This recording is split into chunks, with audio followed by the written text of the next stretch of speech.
Olá a todos, especialmente os companheiros do GELAC, Grupo Espírita Luz, Amor e Caridade. Essa instituição espírita, localizada na cidade de Salvador e que foi fundada há mais de 30 anos. É uma honra e um prazer estar falando para vocês e para outros companheiros. Muito bem, hoje as nossas reflexões doutrinárias vão ser sobre a nova era. Para começarmos, eu gostaria de fazer algumas reflexões acerca do momento que nós estamos passando, que a humanidade está passando. Como nós sabemos, estamos vivendo uma pandemia de coronavírus e que tem assolado, como o próprio nome diz, pandemia, tem assolado o mundo. E no Brasil, por exemplo, já são mais de 170 mil mortos. Ou seja, 170 mil famílias passando por esse drama nesse momento no Brasil, e a tendência é aumentar bastante. No mundo são mais de 1.200.000 mortes. É claro que a humanidade não está, ao longo dos anos, essas pandemias foram comuns. No passado, por exemplo, ao longo do século XX, tivemos mais entre 300 e 500 milhões de pessoas morreram de varíola, aquela doença que trazem as manchinhas no corpo, ou seja, matou ao longo do século XX mais de 300 milhões, entre 300 e 500 milhões de pessoas, segundo a Organização Mundial de Saúde. E nesse século ainda, talvez por conta da pandemia também, o que tem aumentado foi a fome no mundo. Segundo a FAO, que é um órgão da ONU, segundo a FAO, existem mais de 47 milhões de pessoas vivendo na miséria só na América Latina, inclusive. Isso é agravado por conta da pandemia, evidentemente. E como nós sabemos, essas pandemias de vez em quando assolam a humanidade, de tempos em tempos assola a humanidade. No século XX, no início do século XX, lá por volta de 1918, mais ou menos, que durou entre 1918 e 1920, mais ou menos, mais de 50 milhões de pessoas morreram por conta da gripe espanhola, né, que assolou a Europa, inclusive. Ou seja, na época, quase... Não no século XX, mas a gripe espanhola surgiu muito antes, mas no início ela chegou a matar quase um quarto da população do mundo, a gripe espanhola. Ou seja, de vez em quando a Terra, a humanidade é acometida por essas pandemias, por esse tipo de acontecimento que, é claro, assusta as pessoas, assusta o mundo. Inclusive, nós estamos nesse momento vivendo a humanidade passando por isso. Isso tudo nos faz refletir, nos faz pensar nas nossas atitudes, na nossa sociedade. Certamente, quando sairmos dessa pandemia, sairemos mais fortalecidos do ponto de vista da ciência também, mas também mais amadurecidos do ponto de vista de humanidade, do ponto de vista social, do ponto de vista sociológico. Normalmente essas pandemias trazem transformações importantes na sociedade. E nós estamos em pleno mês de dezembro, estamos iniciando o mês de dezembro, e normalmente, no mês de dezembro, as pessoas costumam ser mais solidárias, costumam ser mais introspectivas, tentando fazer uma rememoração de como foi o ano, se realizaram aquilo que prometeram. E quase sempre a gente não realiza.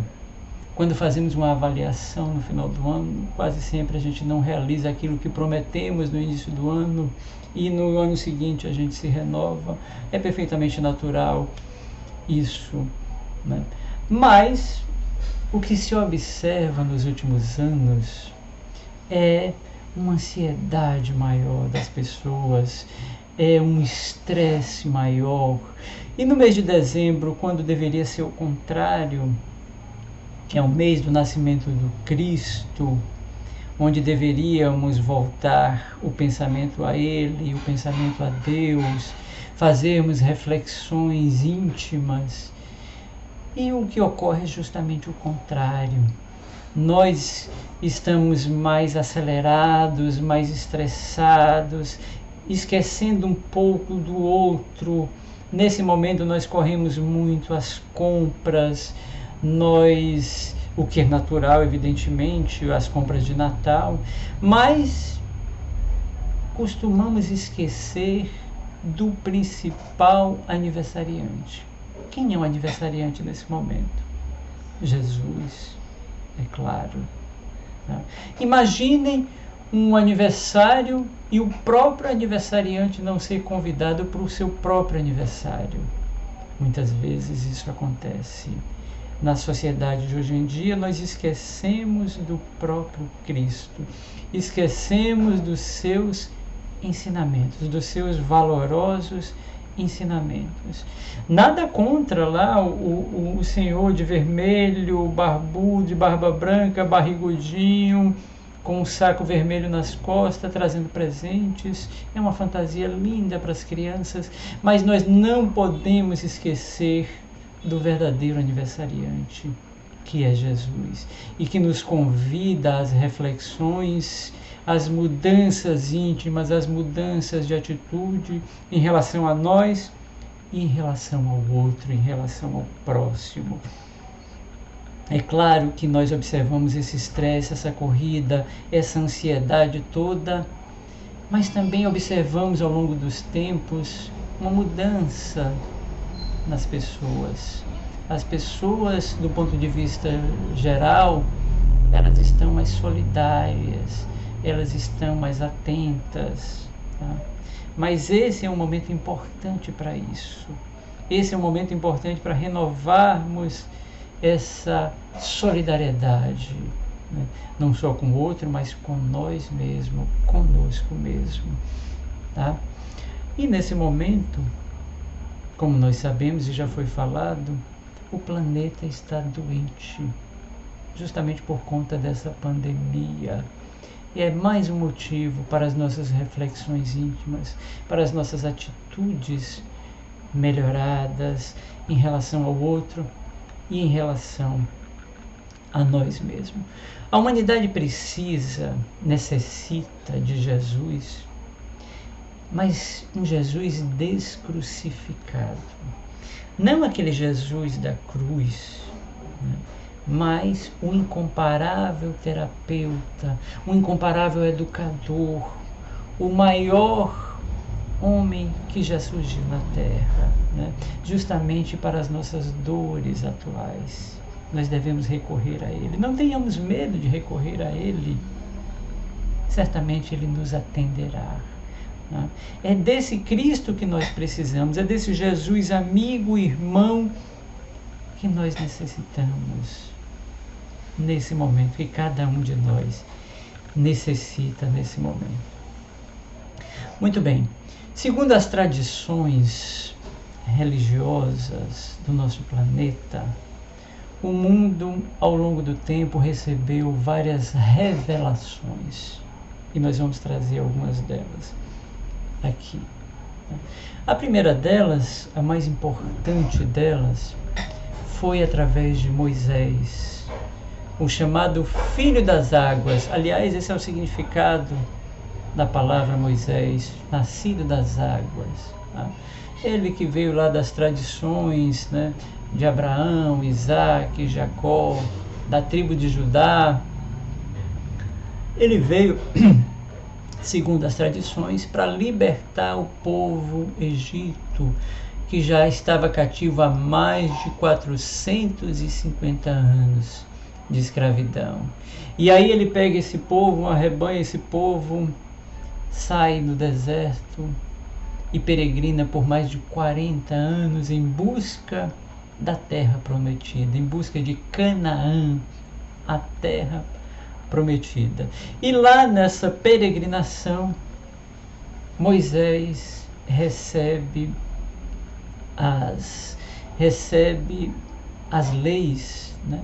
Recebe os mandamentos, melhor dizendo. E esses mandamentos a gente pode dividir em duas partes de Moisés. Primeiro, a lei civil, que servia para disciplinar o povo, que naquela época o povo era muito rebelde, não obedecia, e Moisés agia como um legislador. E a outra parte da lei mosaica são os 10 mandamentos que ele recebeu através das tábuas dos 10 mandamentos. E nós entendemos hoje que ele recebeu esses mandamentos mediunicamente, era o médium, Moisés. E aí são as leis de Deus que Moisés traz para a gente. A lei mosaica, evidentemente, foi uma revolução para aquela época, apropriada ao homem daquele momento, à civilização daquele momento. Dentre muitas coisas importantes que Moisés trouxe, uma delas é a do Deus único, porque naquela época se adorava muitos deuses, um Deus para cada coisa. E aí Moisés traz a questão do Deus único, de um único Deus.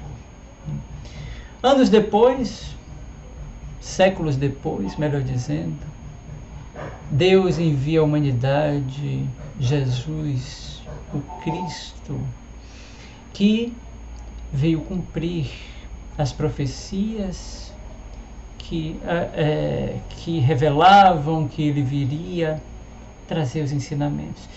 E Jesus resume toda a lei de Moisés, inclusive, dizendo: amar a Deus sobre todas as coisas e ao próximo como a ti mesmo. Está aí toda a lei e os profetas. Jesus veio ensinar o homem a verdadeira vida, e que a verdadeira vida não está na terra. Jesus dividiu a história em antes e depois dele. Tudo depois dele foi diferente, certamente. 20 séculos, quase 20 séculos depois, 19 séculos mais exatamente, depois da vinda de Jesus, a terceira revelação, aliás, 19 séculos antes, o próprio Cristo havia prometido. Ele disse: se me amais, guardais os meus mandamentos, e eu rogarei ao Pai para que envie um outro Consolador, para que fique eternamente convosco. E aí, 19 séculos depois, o mundo estava mergulhado do obscurantismo religioso. A Idade Média ficou conhecido como a Idade das Trevas. E aí reencarnaram diversos espíritos para que a humanidade avançasse do ponto de vista científico, do ponto de vista social, vieram as ciências sociais, do ponto de vista da arte. O século XIX, por exemplo, foi muito fecundo, né? Veio o Iluminismo, veio a Revolução Francesa, as instituições se reformando, a Revolução Industrial, uma série de transformações sociais, científicas, religiosas, surgiram nesse momento. E aí então vem Hippolyte Léon Denis Rivaio, mais conhecido como Allan Kardec. Ele começa a tomar conhecimento de vários acontecimentos nos Estados Unidos, lá em Hydesville, né? Na Europa, através das mesas girantes e das mesas falantes.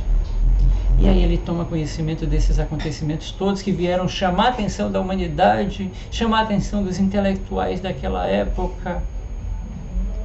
E aí Hippolyte Léon Denis Rivaio, conhecido posteriormente como Allan Kardec, toma conhecimento dessas revelações, desses fenômenos, e aí ele questiona: como uma mesa pode falar, não tendo nervos, não tendo cérebro? E aí os espíritos dizem: somos nós, os imortais, aqueles que estavam aí reencarnados como homens e mulheres aí da Terra. Nós continuamos vivendo, somos nós. E aí então chama a atenção desse pedagogo, desse educador, e que já tinha uma história como educador. Ele então reúne esse material e começa a questionar esses espíritos. Aliás, esses fenômenos eram produzidos pelos espíritos. E aí, no dia 18 de abril de 1857, lança o Livro dos Espíritos, trazendo à humanidade, trazendo à sociedade de então a nova era, a era do Espírito. Não mais o obscurantismo religioso da Idade Média. Agora, o Espírito imortal. E aí, quais são os princípios básicos que essa doutrina revela para nós? Nós vamos trazer os principais aqui. O primeiro princípio: a existência de Deus. Aí muitos podem perguntar: mas Paulo, a maioria das religiões, ou se não todas, trazem a existência de Deus, mas não como na doutrina espírita. Kardec começa o Livro dos Espíritos questionando o que é Deus, não quem é Deus, tirando a ideia humana de Deus, tirando essa coisa antropomórfica de Deus, como se Deus fosse um ser humano sentado numa poltrona e criando aleatoriamente as coisas. Não. Os espíritos então dizem que Deus é a inteligência suprema, causa primeira de todas as coisas. E o Livro dos Espíritos, os Espíritos então revelam coisas maravilhosas sobre Deus. Revela inclusive que nós, espíritos, trazemos as ideias íntimas de Deus, o sentimento íntimo de Deus. Ou seja, todos os povos da humanidade já trazem essa ideia íntima de Deus. Ou seja, Deus não é fruto da educação, a existência de Deus, evidentemente, mas uma ideia íntima, ou seja, nós já nascemos com esse sentimento íntimo da existência de Deus. E aí, independente da educação religiosa que tivermos, esse Deus estará conosco, né, em nosso íntimo. Um outro princípio básico da doutrina dos espíritos: a imortalidade da alma. Os espíritos vêm dizer para nós que somos imortais. Nós somos imortais. Os espíritos não morrem. Aliás, essa é a parte mais consoladora da doutrina dos espíritos. Nós não morremos no túmulo. Sobrevivemos, e os espíritos vêm atestar isso, né? A existência na Terra é uma existência transitória, né? E Jesus deu prova disso há 2000 anos aqui atrás. 3 dias após haver desencarnado, crucificado ali na cruz, morto na cruz, Jesus retorna. E durante mais de 40 dias, quase 50 dias, ele se materializa, mostrando para todas as pessoas que continuava existindo, independente da morte do corpo físico. Aliás, foi Maria Madalena que primeiramente esteve no túmulo e viu Jesus após a morte do seu corpo. Ela então chega no túmulo e vê o túmulo vazio e se espanta, se escandaliza. E aí alguém diz para ela: o que procuras, mulher? Aí ela diz: eu procuro Jesus, o corpo de Jesus. Aí ela percebe aquela voz e reconhece o próprio Cristo. Ela então corre emocionada para abraçá-lo e Jesus diz: detenha-se, mulher, eu ainda não fui ao Pai. Hoje compreendemos essa atitude de Jesus através da doutrina espírita, porque na verdade Madalena ali via Jesus com os olhos da alma. Foi uma visão mediúnica, portanto ela jamais conseguiria abraçar Jesus. E aí Jesus continua dizendo: vá e diga aos outros que eu vivo, que o Senhor e Mestre continua vivendo. E aí Madalena desce desbandeirada, como falávamos no interior, para contar aos outros que Jesus vivia. Ela então chega nas catacumbas, onde os cristãos se reuniam. E aí ela diz, ofegante: meu Senhor e Mestre Jesus vive, Ele falou comigo. E aí alguém lá no fundo diz: Jesus falou com você? Como isso é possível? Por que com você, Madalena? Por que ele não falou, não apareceu para Pedro, nosso líder? Por que não apareceu para João, que ele mesmo dizia que era o seu discípulo amado? Por que não apareceu para Maria, sua mãe? Veio aparecer para ti, Madalena. Madalena recebeu aquelas palavras como uma verdadeira punhalada.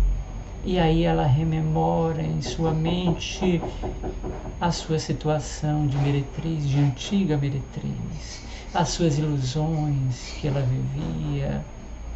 E aí o próprio Cristo havia transformado a sua vida. Maria, mãe de Jesus, então interrompe e diz: eu acredito, Madalena, eu acredito que meu filho vive, porque as nossas dores estão com ele e as nossas esperanças também estão com ele. E aí começa aquela discussão. Tá? Posteriormente Jesus aparece, e agora materializado, e todos puderam então abraçá-lo, até mesmo Tomé pôde tocar em suas feridas. E Jesus, durante quase 50 dias, se materializa, continuando os seus ensinamentos, até que por último ele reúne quase 500 pessoas, e que Humberto de Campos futuramente iria dizer os 500 da Galileia. E que esse fenômeno, e aí nesse dia aparecem vários fenômenos. Os cristãos começam a falar em línguas estrangeiras, línguas de fogo descem sobre o céu, na visão daqueles, que puderam estar presentes naquele momento.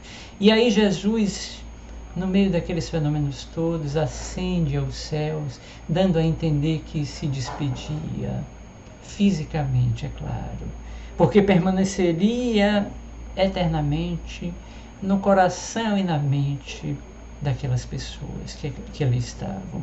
Então Jesus deu prova da sua imortalidade. E o Espiritismo vem hoje aclarar a nossa mente através da imortalidade. E os Espíritos vêm nos dizer que nós continuamos vivendo e que a morte não existe. Segundo Marcel Mariano, expositor e conferencista baiano, natural de Juazeiro, lá no norte da Bahia, Marcel Mariano diz que a imortalidade deve realizar uma completa revolução no ser humano. Uma revolução sociológica, uma revolução cultural, uma revolução religiosa. E nós poderíamos até complementar, dizer que além de tudo isso, a imortalidade, o conhecimento da imortalidade deve realizar uma revolução psicológica, uma revolução emocional no ser humano, uma revolução espiritual na criatura humana. A imortalidade. Um conhecimento da imortalidade muda tudo em nós, faz-nos compreender as coisas sobre um novo prisma, sobre uma nova perspectiva. enxergar o passado e principalmente o futuro sob uma nova ótica. Compreendemos melhor as pessoas, as instituições, o porquê dessas diferenças todas, essas diferenças sociais, porquê que fulano nasce na opulência e que cicrano nasce na miséria. Uns nascem com problemas de saúde, outros nascem sem qualquer problema de saúde. Uns nascem na miséria e outros na opulência. Só a imortalidade, a continuidade da vida pode explicar essas diferenças. O terceiro princípio que o Espiritismo traz é a comunicabilidade dos espíritos. Se os espíritos existem, se nós somos imortais, por que eles não podem se comunicar?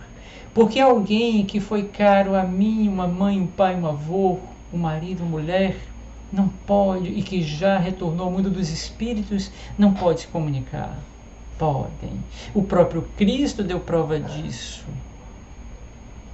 confabulando com o próprio Moisés e Elias, conversando com eles. Os espíritos podem comunicar e diuturnamente eles vêm nos dizer, né, nós continuamos vivendo. Eles vêm nas reuniões mediúnicas atestar essa continuidade, atestar essa imortalidade. E os espíritos podem se comunicar. E nós podemos nos comunicar com qualquer um deles, que já partiram antes de nós. Um outro princípio que a doutrina espírita traz é a reencarnação. Não é a primeira vez que estamos aqui encarnados e certamente não será a última.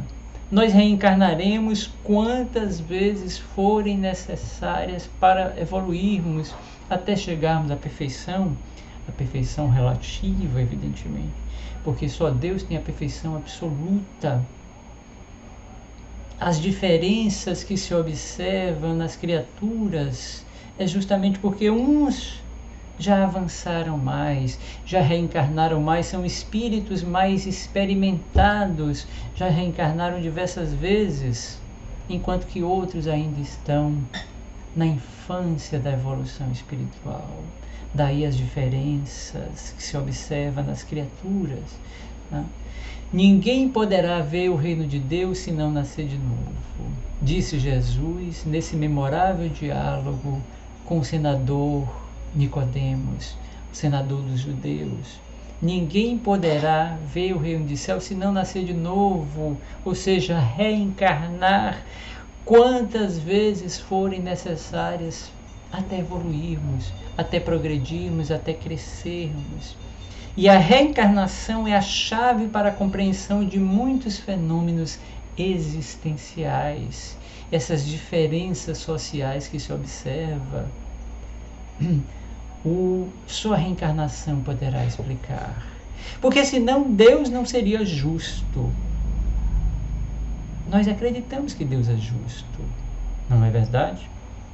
Então, se acreditamos que Deus é justo, por que uma vida miserável a uns e uma vida abundante a outros? Por que uns nascem cegos, surdos, mudos, aleijados e outros nascem perfeitos?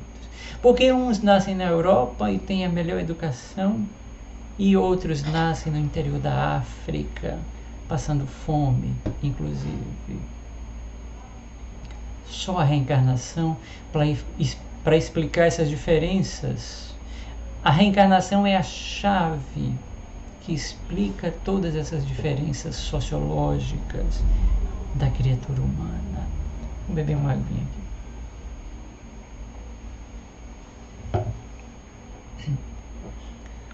Um outro princípio, a evolução espiritual. Nós somos espíritos que evoluíram ao longo dos tempos. Fomos criados simples e ignorantes, propensos à perfeição, propensos à complexidade.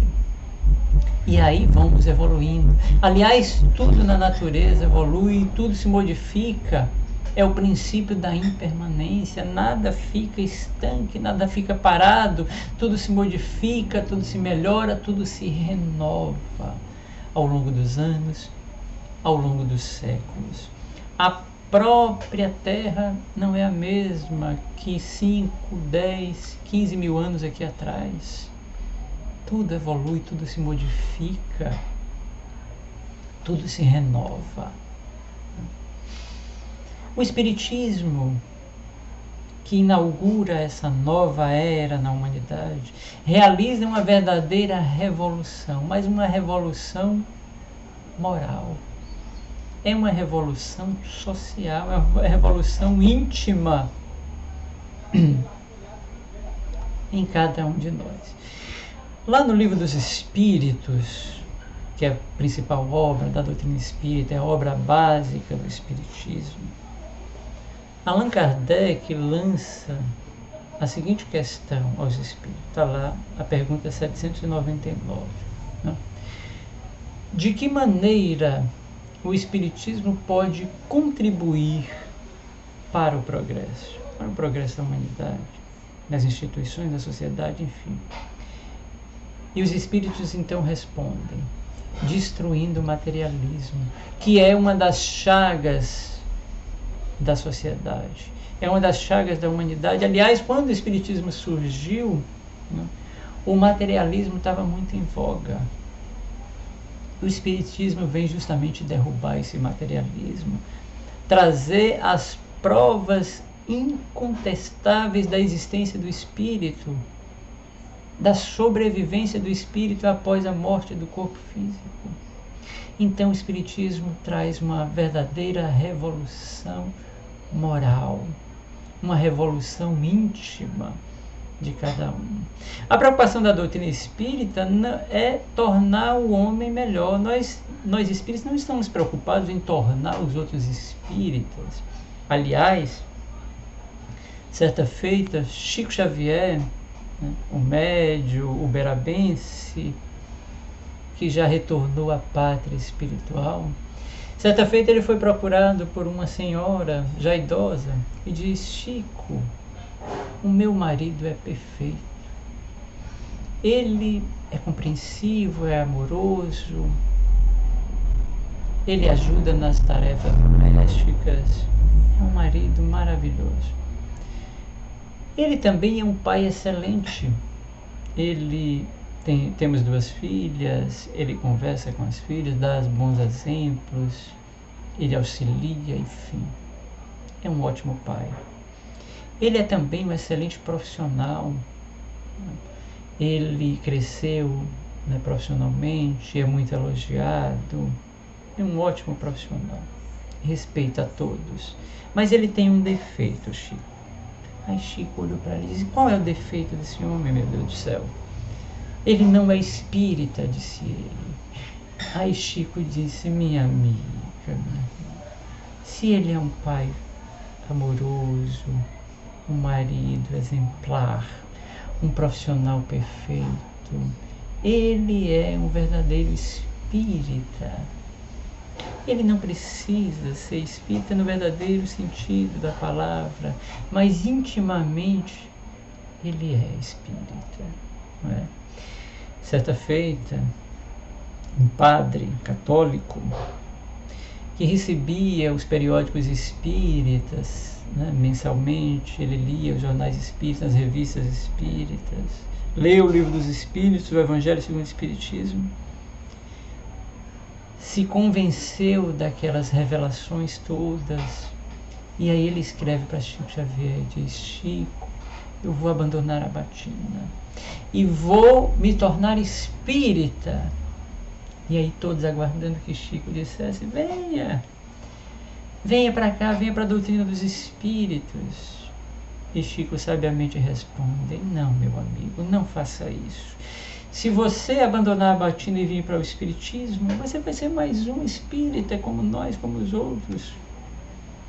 Mas imaginem você continuar na igreja, com os nossos irmãos católicos, com o pensamento espírita, com a ideia espírita, com a moral espírita, quanto você não pode ajudar, quanto você não poderá ensinar aos nossos companheiros, aos nossos irmãos que lidam na igreja. Que maravilha! Ele então se convenceu e continua lendo os livros espíritas. É um verdadeiro espírita no sentido que se dá essa palavra, mas lá, na Igreja Católica, auxiliando os nossos irmãos católicos.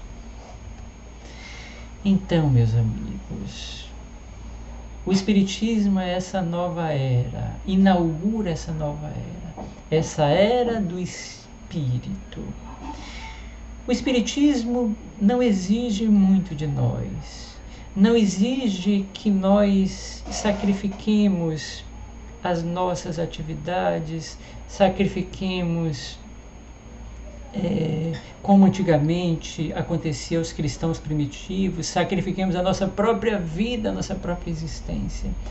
O sacrifício que o Espiritismo pede de nós é um sacrifício íntimo, é o sacrifício do ódio, do orgulho, do egoísmo, superando essas questões íntimas nossas, trazendo a caridade, trazendo o perdão, né? Trazendo o amor, trazendo a solidariedade. É isso que a doutrina espírita espera e pede de cada um de nós. Se nós agirmos dessa forma, se nós modificarmos as nossas atitudes íntimas, melhorando-nos segundo o próprio Cristo nos ensinou há 2000 anos, nós seremos verdadeiramente espíritas. E estaremos adentrando essa nova era, essa era de regeneração, né? Onde não mais vai existir o ódio, o orgulho, o egoísmo, né? Onde os espíritos mais felizes estarão habitando verdadeiramente a Terra. Era essa a nossa mensagem de hoje a respeito da nova era e da doutrina dos Espíritos. Obrigado pela compreensão de todos e até a próxima.